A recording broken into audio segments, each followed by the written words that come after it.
good to go. The Ballad of the Creation of Sam McGee. Now, Sam McGee was from Tennessee, where the cotton blooms and blows. Why he left his home in the South to roam around the pole, God only knows. He was always cold, but the land of gold seemed to hold him like a spell. And he would often say in his homely way, "Man, I'd sooner live in hell." But we were mushing our way on a Christmas day over the Dawson Trail. Talk of cold through the parka's fold would stab like a driven nail. If our eyes we'd close, then the lashes froze, so sometimes you couldn't see. Wasn't much fun, but the only one to whimper was Sam McGee. Now that very night, as we laid packed tight in our robes beneath the snow, the dogs were fed and the stars overhead were dancing heel and toe. He turned to me and, "Cap," said he, "I'll cash in this trip, I guess. And if I do, I'm hoping you won't refuse my last request." Well, he seemed so low that I couldn't say no, and then he said with sort of a moan, "It's the cursed cold, it's got a right hold, and I'm chilled right down to the bone.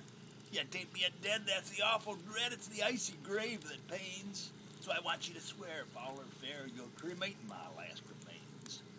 Now, a pal's last need is a thing to heed, so I swore I would not fail. We started on at the streak of dawn, but God, he looked ghostly pale. He crouched on the sleigh and he raved all day of his home in Tennessee. But before nightfall, a corpse was all that was left of Sam McGee. Now, there wasn't a breath in that land of death, and I hurried horror driven, with a corpse half hid that I couldn't get rid because of a promise given.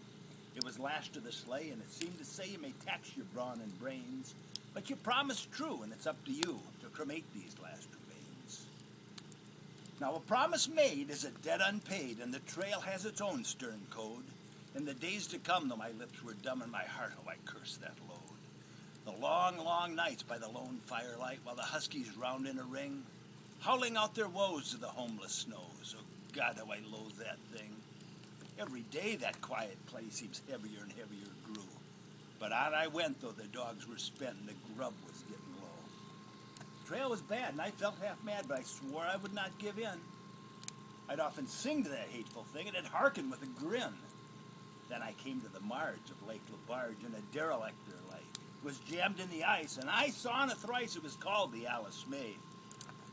Well, I looked at it, and I thought a bit, and then I looked at my frozen chum, and then I said with a sudden cry, "It's my crematorium!"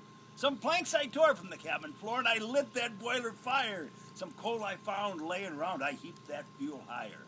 Those flames just soared, that furnace roared, such a blaze you seldom see.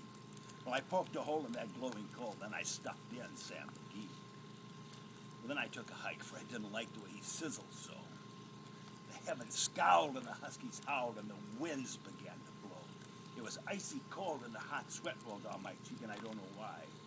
But a greasy smoke made an earthy cloak that streaked across the sky. Now, I don't know how long in the snow I wrestled with that grisly fear, but the stars came out and they danced about. Eerily again I ventured near. I was sick with dread, but I bravely said, "I'll just take a peek inside." I think he's cooked, and it's time I looked, so the door I opened wide. And there sat Sam looking cool and calm in the heart of the furnace roar. He had on a smile you could see for a mile, and he said, "Please close the door, for it's fine in here, but I greatly fear you'll let in that golden storm. Since I left Plum Tree down in Tennessee, it's the first time I've been warm. Now, there are strange things done in the midnight sun by the men who moil for gold. The Arctic trails have their secret tales that'll make your blood run cold. Now, the northern lights have seen queer sights, but the queerest they ever did see was the night on the marge of Lake LaBarge. I cremated